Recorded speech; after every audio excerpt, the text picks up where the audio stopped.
ድንገተኛ በትላንትናው ዕለት የተቀሰቀሰው አስደንጋጭ ጦርነት አሁን ላይ መልኩን እየቀየረ አደገኛ ወደ ሆነው ወደ ሶስተኛው የዓለም ጦርነት እየገሰገሰ ያለ ይመስላል። ሁሉ ነገር የጀመረው በድንገት ነበር። እንደተለመደው በጋዜጣዊ መግለጫ አሊያም በዲፕሎማሲ ወሬ ሳይሆን በትላንትናው ዕለት የካቲት 21 ቀን እንደ ኢትዮጵያን አቆጣጠር በ2018 ዓመተ ምህረት እኩለ ሌሊት ላይ የቴል አቪቭን ሰማይ በሰነጠቀው የጭንቀት ሳይረን ነገሩ ተጀመረ። እስራኤል ቀድሞ ማጥቃት የሚለውን ስልቷን ተጠቅማ በኢራን አየር ላይ የደበደበችውና ያስከተለችው ጉዳትን ተከትሎ የኢራን አጸፋ በተለያዩ አገሮች ላይ እያሉ እስራኤልን ተባብራለች ብላ የምታስባቸው ስፍራ ላይ የአሜሪካ ቤዝ ያደረጉ የጦር ኃይሎችን በመምታት ጥቃቱን ጀመረችው። ከጥቂት ሰዓታት በፊት ግን የመከላከያ ሚኒስትሩ ካትስ በመላ አገሪቱ አስቸኳይ የአደጋ ጊዜ አወጁ። የእስራኤል ሰማይ ለሲቪል በረራዎች ዝግ ሆነ። የአይረን ዶም መከላከያ በከፍተኛ ንቃት ላይ እንዲሆን ተደረገ። ለወራት የተደረጉ ጥረቶች ሁሉ ከሽፈዋል። አሜሪካ በመልእክተኞቿ ስቲቭ ዊትሆፍ እና ያሬድ ኩሽነር አማካኝነት በኦማንና በጄኔቫ የፈለገችው የሰላም መንገድ ሊሳካ አልቻለም። ፕሬዚዳንት ትራምፕ በይፋ ምርጫዬ ሰላም ነው ቢሉም ኢራን ግን ለዲፕሎማሲያዊው በሩን ዘጋች። በስተጀርባ ግን የደህንነት መረጃዎች የሚያሳዩት ምስል እጅግ አስፈሪ ነበር። ኢራን የዩራኒየም የማበልጸግ አቅሟን በከፍተኛ ፍጥነት እየገነባች የሚሳኤል ማምረቻዎቿን እያስፋፋችና መከላከያዎቿን እያጠናከረች መሆኑ በግልጽ ታየ። ይህ ክስተት ከመጽሐፍ ቅዱስ ትንቢት ጋር ያለው ቁርኝት ነው ጉዳዩን እጅግ አነጋጋሪ የሚያደርገው። ወደ ሕዝቅኤል ምዕራፍ 38 ስንመለከት አሁን ያለው ሁኔታ ፍጹም ወሳኝ ወደ ሆነ ነጥብ እየመራ እንደሆነ እንረዳለን። በዚህ ቀውስ ወቅት ከቴህራን ጀርባ ሆነው የሚያሴሩትን ከኢራን ጋር የሚሰለፉትን ሀገራት ልብ ብላችሁ ተከታተሉ። ምክንያቱም እነዚህ ስሞች ሕዝቅኤል ከ2600 ዓመታት በፊት ከጻፋቸው ትንቢቶች ጋር ስናነጻጽራቸው ሰውነትን የሚያንቀጠቀጥ እውነትን ማግኘት እንጀምራለን። በዚህ ሰዓት የዓለም ፖለቲካዊ ካርታ ወደ ጥንታዊው ትንቢት እየተመለሰ ያለ ይመስላል። ይሄ እውነትም ትንቢታዊ ጦርነት እንጂ እንዲሁ ዝም ብሎ የተቀሰቀሰ የሁለት አገሮች ፉክቻ አይደለም። እስቲ ነገሩ እንዴት እንደተጀመረና ስር መሰረቱን እንመልከተው።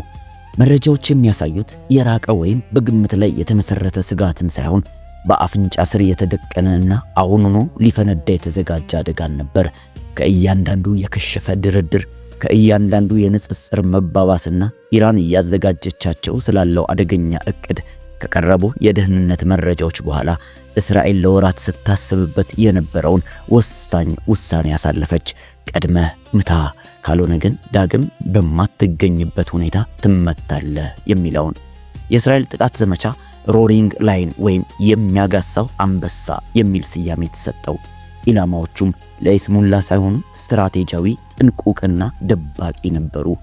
የኢራን አብዮታዊ ዘበኛ IRGC የእዝ ማዕከላት በ12 ደቂቃ ውስጥ እስራኤል ከተሞች ላይ የሚወነጨፉ የባሊስቲክ ሚሳኤል ማከማቻዎችን እንደገናም ኢራን ራሷን እንዳትከላከል የሚያደርጉ የራዳርና የአየር መከላከያ ስርዓቶችን ለቴሄራን፣ ኢስፋሃን፣ ካራጅ እና ኬርማንዳሽ የሚገኙ የኒኩለር መሰረተ ልማቶችን ከዚህም በላይ ጥቃቱ በቀጥታ የከፍተኛው መሪ አያቶላ አሊ ካሜኒ መኖሪያ ግቢ ላይ በፕሬዝዳንት ማሱድ ፔዜሽኪያን እና በታዋቂ የጦር አዛዦች ላይ ያነጣጠረ ነበር።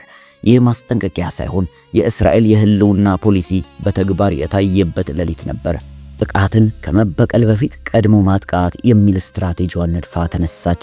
በሌላው በኩል ኢፒክ ፊዮሪ የተሰኘው አሜሪካ በይፋ ጦርነቱን የተቀላቀለችበት፣ በሰዓታት ውስጥ ጦርነቱ ስትቀላቀል የጉዳዩ መልክ ሙሉ ለሙሉ የተቀየረበት፣ በዓለም ላይ ግዙፉ የአውሮፕላን ተሸካሚ መርከብ USS ጄራልድ አር ፎርድ በሜዲትራኒያን ባህር፣ USS አብርሃም ሊንከን ደግሞ በአረቢያ ባህር ላይ ተሰማሩ። ከ120 በላይ ተዋጊ አውሮፕላኖች በክልሉ ሰማይ ላይ ተንቀሳቀሱ። ይህ ለዲፕሎማሲ ድጋፍ የተደረገ ትዕይንት ሳይሆን ከ2003 የኢራቅ ወረራ በኋላ በታየው ትልቁ የአሜሪካ ወታደራዊ እርምጃ ነበር። የሚገርመው ነጥብ እዚህ ጋር ነው። በሕዝቅኤል ትንቢት ላይ በእስራኤል ላይ የሚዘምቱት ጥምር ጦሮች ውስጥ አንድ ትልቅ ሀገር በጉልህ ትጠፋለች። ያቺ ሀገር የትኛዋ ናት የሚለው በመጽሐፍ ቅዱስ ምሁራን ዘንድ ትልቅ ሚስጥር ይዞ ይመጣል። ፕሬዝዳንት ትራምፕ በትሩዝ ሶሻል ላይ ባስተላለፉት መልእክት ዘመቻውን ኤፒክ ፊውሪ ወይም ታላቁ ቁጣ ሲሉ ጠርተውታል። ዓላማው የኢራንን የኒውክሌር አቅም ማውደም እንደሆነ ገልጸው በመጨረሻም በመላው ዓለም ያሉ ዲፕሎማቶችን ያስደነገጠ ንግግር አደረጉ። የኢራን ሕዝቦች ሆይ መንግስታችሁን በእጃችሁ የምታስገቡበት ጊዜው አሁን ነው። ይህ ለትውልዶች አንዴ የሚመጣ ዕድል ነው። ይህ ክስተት ወደ ሕዝቅኤል 38 ጦርነት እያመራን ይሆንን? በትንቢቱ ላይ በመጨረሻው ዘመን እስራኤልን የሚወሩ ሀገራት እነማን እንደሆኑ እስቲ በዝርዝር እንመልከታቸው። አሁን ላይስ ጥቅም ላይ የዋሉትን ወታደራዊ አቅሞች በዝርዝር እንመልከት። ከባህር ሰርጓጅ መርከቦችና ከአውዳሚ መርከቦች የተተኮሱ ቶምሃውክ ክሩዝ ሚሳኤሎች የኢራንን ግዛት ሰንጥቀው በመግባት ኢላማዎችን በከፍተኛ ጥንቃቄ መቱ። በተጨማሪም ባንከር በስተር የሚባሉት ከመሬት በታች በጥልቀት የተቀበሩ ምሽጎችን ሰብረው የሚገቡ ግዙፍ ቦምቦች ሥራ ላይ ውለዋል። እነዚህ በአሜሪካ የጦር መሳሪያ ግምጃ ቤት ውስጥ የሚገኙና ከኒውክሌር ውጪ ያሉ ትላልቅ መሳሪያዎች ሲሆኑ በተለይ የኢራንን የተጠናከሩ የኒውክሌር ተቋማት ለማውደም የተሰሩ ናቸው። የኢራንን የራዳር እና የመገናኛ አውታሮች የሚያሳውሩ የኤሌክትሪክ ጦርነትን ስርዓትን በስፋት ጥቅም ላይ የሚያውሉ ናቸው። እዚህ ጋር ግን አንድ ትልቅ ቁልፍ ነጥብ አለ። ምንም አይነት የምድር ወረራ አልነበረም። ወደ ኢራን ድንበር የሚገሰግስ እግረኛ ጦር ወይም የታንክ ክፍለ ጦር አልታየም። ስልቱ ሙሉ በሙሉ በአየርና በሚሳኤል የበላይነት በመጠቀም የጠላት እዝ እና መሰረተ ልማት ከአየር ላይ ሆኖ ማክሸፍ ነበር። አንድም የአሜሪካ ወታደር የኢራንን አፈር ሳይረግጥ ክንፉን የሚሰብር ጥቃት ነበር። ምክንያቱም የዚህ ዘመቻ ባህሪ፣ የጥምረቱ አወቃቀር እና በተለይም ውጤቱ የትንቢት ተመራማሪዎች ለዘመናት ሲጠብቁት የነበረው መድረክን አመቻችቷል። ከ2600 ዓመታት በፊት በሕዝቅኤል የተጻፈው ትንቢት እና አሁን በወታደራዊ መስክ እየተከናወነ ያለው ነገር ግንኙነቱ እርሶ ከሚያስቡት በላይ ቀጥተኛ መሆኑ እጅግ ያስገርማል። ወደ መጽሐፍ ቅዱስ ከመሄዳችን በፊት ግን በሌላኛው ወገን በኢራን በኩል ምን እንደተከሰተ ማየት አለብን። ምክንያቱም የኢራን ምላሽ በዘካርያስ መጽሐፍ ውስጥ ከሚገኘው እጅግ አስፈሪ ትንቢት ጋር በቀጥታ የሚገናኝ ዝርዝርን ይዟል። አሁን የዜናውን የሚከታተሉ አብዛኞቹ ሰዎች የሚያዩት ትንቢት መሆኑን አላስተዋሉም። የእስራኤል ጥቃት እንደተጀመረ ኢራንም በፍጥነት ምላሽ ሰጥታለች። የባሊስቲክ ሚሳኤሎችን ወደ እስራኤል የህዝብ ማዕከላት ተኮሰች። የመከላከያ ስርዓቶችን ለማጨናነቅም በርካታ የድሮን መንጋዎች በውጊታ ተለቀቁ። አደጋው በእስራኤል ላይ ብቻ አላበቃም። ኢራን በመላው ቀጠናው የሚገኙ ተላላኪ ኃይሎቿን አንቀሳቀሰች። ሂዝቦላ በሰሜን እስራኤል ድንበር ላይ ከፍተኛ ዝግጁነት አወጀ። በየመን የሚገኙ ሁቲዎችም በቀይ ባህር ላይ ዓለም አቀፍ መርከቦችን ለማጥቃት ተነሱ። በኢራቅና በሶሪያ የሚገኙ በኢራን የሚደገፉ ሚሊሻዎችም ትዕዛዝ ደረሳቸው። እዚህ ጋር ነው ነገሩ የሚከብደው። ይህ የኢራን ምላሽ ብቻ አይደለም። ይህ በበርካታ ሀገራት የተዘረጋ እስራኤልን በአንድ ጊዜ ለማጥቃት የተቀነባበረ የኃይላት ድር ወይም ጥምረት ነው። ወደ ሕዝቅኤል 38 ስንደርስ ነብዩ የገለጸው በትክክል እንዲህ አይነቱን የብዙ ሀገራት የተቀናጀ ጥቃት እንደሆነ እንመለከታለን። ጠላቱ አንድ ሀገር ሳይሆን ጥምረት ወይም አንድ ላይ በመሆን የሚመጣ ነው ብሎ ነግሮናል። በመጨረሻም ጥቃቱ በአሜሪካ የጦር ሰፈሮች ላይ ቀጠለ። በኳታር፣ በኩዌት፣ በባህሬን የአሜሪካ አምስተኛ የባህር ኃይል መቀመጫ በሆነው እና በተባበሩት አረብ ኤሚሬትስ የሚገኙ የአሜሪካ ይዞታዎች በአንድ ጊዜ ኢላማ ተደረጉ። የ12 ደቂቃ የሞትና የህይወት ፍልሚያው ተጀመረ። ቴሄራን ባወጣችው መግለጫ በመላው ቀጠናው የሚገኙ የአሜሪካ እና የእስራኤል ጥቅሞች ህጋዊ ኢላማዎች ናቸው ስትል አወጀች። ዓለም እስካሁን አይቶት በማያውቀው የላቀ ቴክኖሎጂ ደባቂ ምላሽ እንደምትሰጥም ዝታለች። እዚህ ጋር ግን ልብ ሊባል የሚገባው አንድ አስፈሪ እውነት አለ። ከኢራን የሚተኮስ ባሊስቲክ ሚሳኤል ከእስራኤል ለመድረስ የሚፈጅበት ጊዜ 12 ደቂቃ ብቻ ነው። 12 ደቂቃ ሚሳኤሉ በመተኮሱ ከታወቀበት ቅጽበት ጀምሮ መሬት ላይ እስኪያልፍ ድረስ ያለው ዕድሜ ይህ ብቻ ነው። ልጆችን ለመሰብሰብ 12 ደቂቃ፣ መጠለያ ለመድረስ 12 ደቂቃ፣ ለመጸለይ 12 ደቂቃ፣ ለመደበቅ 12 ደቂቃ። የእስራኤል የከርሰ ምድር መጠለያዎች በሰዎች ተሞሉ። ሆስፒታሎች ታካሚዎቻቸውን ወደ ታችኛው ክፍል አዘዋወሩ። ትምህርት ቤቶች፣ መስሪያ ቤቶች እና የህዝብ መሰብሰቢያዎች በሙሉ ተዘጉ። በመላው ሀገሪቱ ተጠባባቂ ወታደሮች ጥሪ ተደረገላቸው። መላው ሀገር ቀጣዩን ጥቃት በጭንቀት ትጠባበቅ ጀመር። ነገር ግን ይህንን ሁኔታ በጭንቅላታችሁ ብቻ ሳይሆን በልባችሁ እንድታስቡ ትፈልጋለሁ። ከእያንዳንዱ አሃዝ ጀርባ፣ ከእያንዳንዱ የሳይረን ድምፅ ጀርባ እውነተኛ ቤተሰቦች፣ እውነተኛ ሕፃናትና እውነተኛ ፍርሃት አለ። ይህ በእስራኤል ብቻ አይደለም። በደቡብ ኢራንም አንዲት የሴቶች የመጀመሪያ ደረጃ ትምህርት ቤት መመታቷ ተዘገበ። የሰው ልጅ የሚከፍለው ዋጋ ከአንድ የፖለቲካ ትንተና በላይ ጥልቅ ሐዘንን ይፈልጋል። ይህ ጦርነት በእስራኤልና በኢራን ድንበር ላይ ብቻ አልቆመም። በጥቂት ሰዓታት ውስጥ ድንጋጤው እያንዳንዱን አህጉር አዳረሰ። የነዳጅ ገበያ ተናወጠ። 20% የሚሆነው የዓለም ነዳጅ የሚያልፍበት የሆርሙዝ ወረርሽኝ ስጋት ላይ ወደቀ። ግዙፉ ኩባንያዎች መርከቦቻቸውን በደቡብ አፍሪካ ኬፕ ኦፍ ጉድ ሆፕ ዙሪያ እንዲዞሩ በማድረጋቸው የዕቃ አቅርቦት ለሳምንታት የሚያዘገይ ሁኔታ ተፈጠረ። በዚህ መሃል ሩሲያ የአሜሪካን ጣልቃ ገብነት የዓለም አቀፍ ሕግ ጥለት ነው ስትል በኃይል አወገዘች። እዚህ ጋር ትኩረት ይስጡ። ጥቃቱ ከመጀመሩ ጥቂት ቀናት ቀደም ብሎ ሩሲያ እና ኢራን የጋራ የባህር ኃይል ልምምድ አድርገው ነበር። የሞስኮ የጦር መሳሪያ ድጋፍ ለቴሄራን እየጨመረ መምጣቱ ብቻ ሳይሆን የሩሲያ ሳተላይቶች መረጃ ለኢራን ወታደራዊ አዛዦች እየተሰጠ እንደሆነ የምዕራባውያን ደህንነት ተቋማት ስጋታቸውን ገለጹ። ቻይናም ሁኔታውን በከፍተኛ ጥንቃቄና በስሌት እየተከታተለች ነው። ይህ ግጭት የሁለት አሮጌ ጠላቶች የቀጣሻ ሽኩቻ መሆኑ ቀርቶ ዓለም የኃይል አሰላለፍ በአይን የሚታይ ለውጥ እያመጣበት ያለ የታሪክ ምዕራፍ ሆኗል። ቃል ኪዳኖች በእሳት እየተፈተኑ፣ ድንበሮች እንደገና እየተሳሉ፣ እናም የዓለም ስርዓት በአንድ ሌሊት ውሳኔ እየተናወጠ ነው። በዚህ ጊዜ ነው በመላው ዓለም ያሉ በሚሊዮን የሚቆጠሩ አማኞች አንድ ነገር ብልጭ ያለላቸው።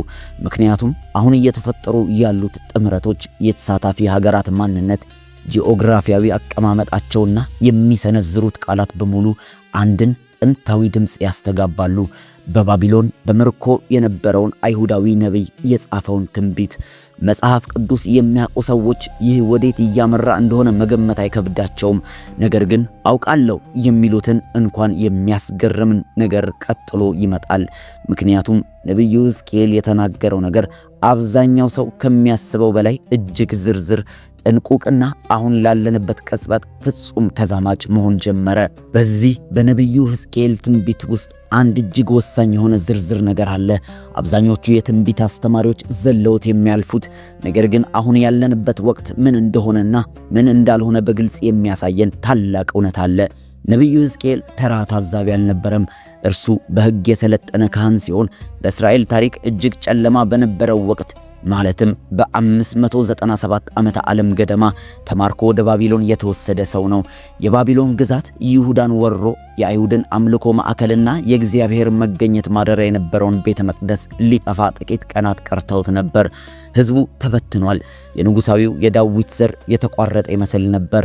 ከአብርሃም ጀምሮ የተሰጠችው የተስፋይቱ ምድር በባዕድ ኃይል ተወራለች። በሰውኛ እይታ እስራኤል አከተመላት፣ ከታሪክ ካርታ ላይ ተፋቀሽ ተብሎ ታምኖ ነበር።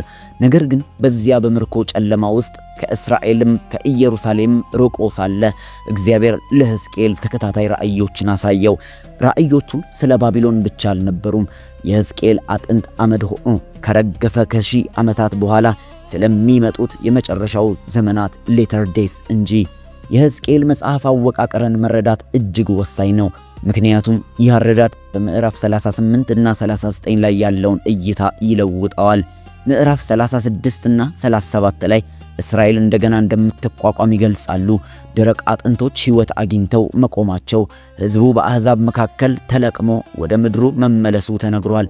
ይህ ትንቢት ከ2000 ዓመታት ስደት በኋላ በ1948 እስራኤል ዳግም ሀገር ስትሆን በተአምራዊ ሁኔታ ተፈጽሟል። ምዕራፍ 38 ላይ ደግሞ ሕዝቡ ወደ ምድሩ ከተመለሰ በኋላ የሚመጣውን ወረራ ይገልጻል። ቅደም ተከተሉ የታቀደ ነው። መጀመሪያ እስራኤል ትታደሳለች፣ ከዚያም እስራኤል ትጠቃለች። የመጀመሪያውን ክፍል በአይናችን አይተናል። አሁን ጥያቄው ሁለተኛው ክፍል የሚፈጸምበት መድረክ እየተዘጋጀ ነው ወይ የሚለው ነው። የእግዚአብሔር ቃል ወደ ሕዝቅኤል እንዲህ ሲል መጣ ይለናል። ምዕራፍ 38 ከቁጥር 1 እስከ 6 ላይ የሰው ልጅ ሆይ ፊትህን በጎግ ላይ በማጎግ ምድር ላይ በሞሳህና በቲባል ዋና መስፍን ላይ አድርግ፣ እንዲህም በል ጌታ እግዚአብሔር እንዲህ ይላል፣ የሞሳህና የቲባል ዋና መስፍን ጎግ ሆይ እነሆ እኔ በአንተ ላይ ነኝ። ፋርስ፣ ኢትዮጵያና ሊቢያ ከእነርሱ ጋር ናቸው። ጎሜርና ጨፍሮቹ ሁሉ፣ በሰሜን ዳርቻ ያለው የቶጋርማ ቤትና ጨፍሮቹ ሁሉ፣ ብዙም ሕዝቦች ከአንተ ጋር ይሆናሉ ይለናል። እነዚህ በዘፈቀደ የተጠቀሱ ጥንታዊ ስሞች አይደሉም። የታሪክ ምሁራን፣ ጂኦግራፊ ባለሙያዎች እያንዳንዱን ስም ከዛሬዎቹ ሀገራት ጋር አያይዘውታል። ጎግና ማጎግ የተሰኙት ይህ የወረራው መሪዎች እንደሆኑ ይገልጻል። አብዛኞቹ ምሁራን ማጎግን ከጥቁር ባህርና ከካውሰር ተራሮች በስተሰሜን የሚገኝ ክልል እንደሆነ ይገልጻሉ። ይህም የዛሬዋ ሩሲያ ናት። በመጀመሪያው ክፍለ ዘመን የነበረው አይሁዳዊ የታሪክ ጸሐፊ ጆሴፈስ እንደሚለው ከሆነ ማጎግን በደቡብ ሩሲያና በመካከለኛው እስያ የሚኖሩ ከነበሩ ሊቲቢያውያን ጋር ያገናኛቸዋል። የሮሽ መስፍን ተብሎ ደግሞ የተገለጸው ወይም ዋና መስፍን የተባለው የተተረጎመው የዕብራይስጥ ቃል ሮሽ የሚለው ቃል ብዙ ምሁራን ይህ ቃል ውሎ አድሮ ሩሲያ ለሚለው ስም መነሻ እንደሆነ ይስማማሉ። ትርጉሙም ዋና ይሁን ሮሽ የሚል መልክዓ ምድራዊ አቅጣጫ ጋር ግልጽ በሆነ ሰሜን ሩሲያ የሚያመላክት ነው። ነቢዩ ሕዝቅኤል በቁጥር 15 ላይ ይህ ወራሪ መሪ የሚመጣው ከሩቅ ሰሜን መሆኑን በድጋሚ ያረጋግጣል። በካርታ ላይ ከኢየሩሳሌም ተነስተው ቀጥታ መስመር ወደ ሰሜን ቢስሉ ቱርክን አልፈው ጥቁር ባህርንና ዩክሬንን ተሻግረው በቀጥታ የሚታረፈው ሞስኮ ላይ ነው። ሩሲያ ከእስራኤል አንጻር በትክክል በስተ ሰሜን ዳርቻ የምትገኝ ሀገር ናት። አሁን እስቲ ቀደም ብለን ያየናቸውን ነጥቦች እናስታውስ። አሜሪካ በኢራን ላይ የፈጸመችውን ጥቃት ሩሲያ በኃይል ማውገዟን፣ ጥቃቱ ከመጀመሩ ጥቂት ቀናት ቀደም ብሎ ከኢራን ጋር የጋራ የባህር ኃይል ልምምድ ማድረጓን እና በሳተላይት መረጃዎች ለኢራን አዛዦች ስታጋራ እንደነበር የሚጠቁሙ የደህንነት መረጃዎችን ልብ ይበሉ። በሕዝቅኤል ትንቢታዊ ጥምረት ውስጥ ሩሲያ ተመልካች አይደለችም፣ ይልቁንስ በማዕድ ራስ ላይ የተቀመጠችው መሪ እንጂ። በመቀጠል በክፍሉ ላይ ሞሳህ እና ቲባል ተጠቅሰዋል። እነዚህ ጥንታዊ አካባቢዎች የዛሬቷ ቱርክ መካከለኛና ምስራቃዊ ክፍሎች መሆናቸው የታሪክ ድርሳናት ያረጋግጣሉ። የሚገርመው ነገር ቱርክ በዚህ ጥምረት ውስጥ በተለያዩ ጥንታዊ ስሞች ደጋግማ ተጠቅሳለች። ከወራሪው መሪ ቀጥሎ ቱርክ ከማንኛውም ሀገር በላይ በትንቢቱ ውስጥ ተደጋግማ መጠቀሷ በመጨረሻው ዘመን ጥምረት ውስጥ ያላትን እጅግ ወሳኝ ሚና ያሳያል። አሁን ደግሞ ይህንን ትንቢት ከዛሬው ክስተት ጋር በቀጥታና በማይሳሳት ሁኔታ ወደሚያገናኘው ስም እንመጣለን። ፋርስ ወይም በመጽሐፍ ቅዱስ ጽሑፍ ውስጥ ስሟ በግልጽ ተቀምጧል። በምሳሌ ወይም በሚስጥራዊ ኮድ ሳይሆን በቀጥታ ስሟ ተጠርቷል። ፋርስ የዛሬዋ ኢራን ጥንታዊ ስም ናት። ሀገሪቱ በይፋ ኢራን የሚለውን ስም እስከ ተቀበለችበት እስከ 1935 እንደ አውሮፓውያን አቆጣጠር ዓመተ ምህረት ድረስ በዓለም አቀፍ ደረጃ ትታወቅ የነበረው በፋርስነቷ ነበር። ዛሬም ቢሆን የኢራን ሕዝቦች ቅርሳቸውንና ስልጣኔያቸውን ፋርሳዊ ብለው ነው የሚጠሩት። በዚህ ላይ ምንም አይነት የሊቃውንት ክርክር የለም። ፋርስ ማለት ኢራን ናት። ይህ እውነት በልባችሁ እንዲያርፍ ፍቀዱለት። ዛሬ እስራኤል የመታቻት ሀገር፣ አሁኑኑ ወደ ቴልአቪቭ ባሊስቲክ ሚሳኤሎችን እየተኮሰች ያለችው ሀገር፣ የኒውክሌር ተቋቋሚና የእዝ ማዕከለቷ በእሳት እየነደዱ ያሉ ሀገሮች ከፍተኛ መሪዋ ኢላማ የተደረጉበት ይህችው ኢራን ናት። ታዲያ ይሄ አያስደንቅም ወይ? ከ2600 ዓመታት በፊት በተጻፉ ትንቢት ውስጥ በመጨረሻው ዘመን በእስራኤል ላይ ለሚመጣው ወረራ በስሟ መጠቀሱ ታሪክ በሺህ ዓመታት ልዩነት ውስጥ ራሱን እየደገመ ነው። ልብ በሉ።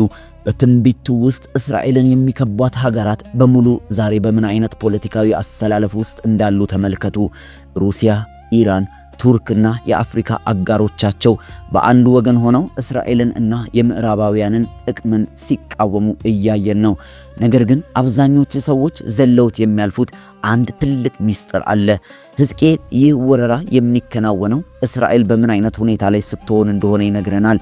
ቁጥር 11 ላይ አጥር በሌለባቸው መንደሮች ምድር ላይ እወጣለሁ፣ ያለ ቅጥርና ያለ መውረሪያ ያለ በሮችም ተቀምጠው ወደሚኖሩት ወደሚቀጥሉት ሰዎች እመጣለሁ ይላል።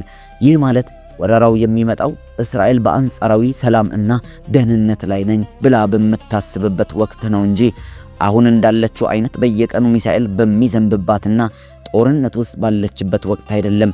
ይህ ምን ማለት ነው?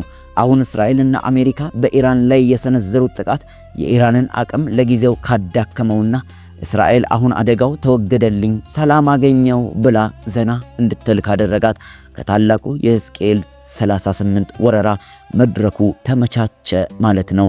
ምክንያቱም ትንቢቱ የሚለው ሰላም በሰፈነበት ወቅት ጥቃቱ በድንገት እንደሚመጣ ነው ይላል። ዛሬ በዜና የምናየው የሳይረን ድምፅና የሚሳኤል ውርጅብኝ ምናልባት ያ ታላቅ ትንቢት የሚፈጸምበትን ሰላማዊ ድባብ ለመፍጠር የሚደረግ የመጨረሻው የኃይል እርምጃ ሊሆን ይችላል። አሁን ላይ በዜና እየሰማን ያለነው የጦርነት ወሬ፣ የሳይረን ድምፅና የሀገራት መነዋወጥ ለዓለም ድንጋጤ ቢሆንም ለመጽሐፍ ቅዱስ አማኞች ግን የእግዚአብሔር ቃል እውነትን ማረጋገጫ ነው። ይህ ጽሑፍ የሚያሳየን ታሪክ በዘፈቀደ የሚነዳ መርከብ አለመሆኑን ነው።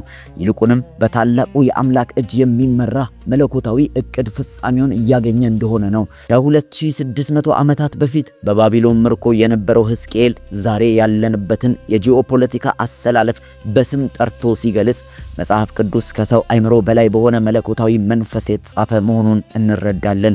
ሩሲያ፣ ኢራን፣ ቱርክና አጋሮቻቸው አሁን በያዙት አቋም በእስራኤል ላይ ሲቆሙ ስናይ የአምላካችን ቃል አንድም ነጥብ ሳትወድቅ እንደምትፈጸም ቀጥሎ ያሉ ነገሮች ሁሉ በአይናችን ፊት ሊገለጡ እንዳሉ የሚያነቃና የሚያሳዩ ሁኔታዎች ናቸው።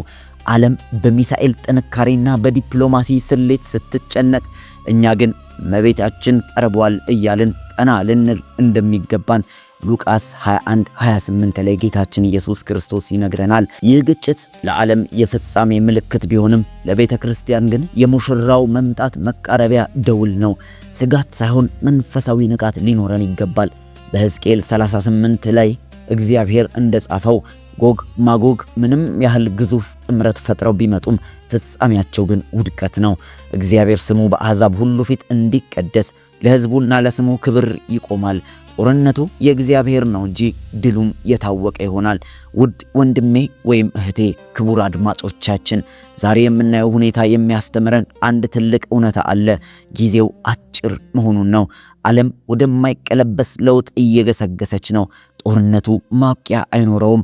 ምንም ያህል ሰላም ይሁን ብለን ብንጮህ እንኳን ይህ የታቀደ የትንቢት ፍጻሜ ነውና፣ ስለዚህ ከዚህ በኋላ ጩኸታችንን ቀይረን ቤተ ክርስቲያን እንድትነቃ ብዙዎች እንዲያመልጡና ጌታ ኢየሱስ ክርስቶስን በመቀበል የዘላለም ሕይወት እንዲይዙ መጮህ ብቻ ነው። ስለዚህ እንደ ብህል ደንገጦሮች ዘይታችንን ይዘን በንስሐና በቅድስና ተዘጋጅተን የታሪክ ጌታ የሆነው ኢየሱስ ክርስቶስን ልንጠባበቀው ይገባል። ቃሉ እንደሚለው ነው። ማቴዎስ ምዕራፍ 24 ቁጥር 35 ላይ ሰማይና ምድር ያልፋሉ፣ ቃሌ ግን አያልፍም ይላል። ስለዚህ ይህንን የምታነቡ ይህንን የምትሰሙ ሁሉ ከመንፈሱ ከሙሽራይቱ ጋር ጌታ ኢየሱስ ይመጣል ማራናታ እያልን ልንጮህ ይገባል። እንዲህ አይነቱን የመጨረሻ ዘመን ምልክት በመካከለኛው ምስራቅ የሚካሄደውን ነውጥ ስትመለከቱ አንባቢው ያስተውል ዘንድ እኛም ይህንን መልእክትና ቪዲዮ አዘጋጀንላችሁ። እነሆ ንጉሡ በፍጥነት ይመጣል ማራናታ። ይህንን ቻናል ሰብስክራይብ በማድረግና ብዙዎች እንዲነቁ ይህንን መልእክት ለብዙዎች በማጋራት አሁኑኑ አብረውን ወንጌልን እንዲሰብኩ እናሳስባለን። መልካም ጊዜ።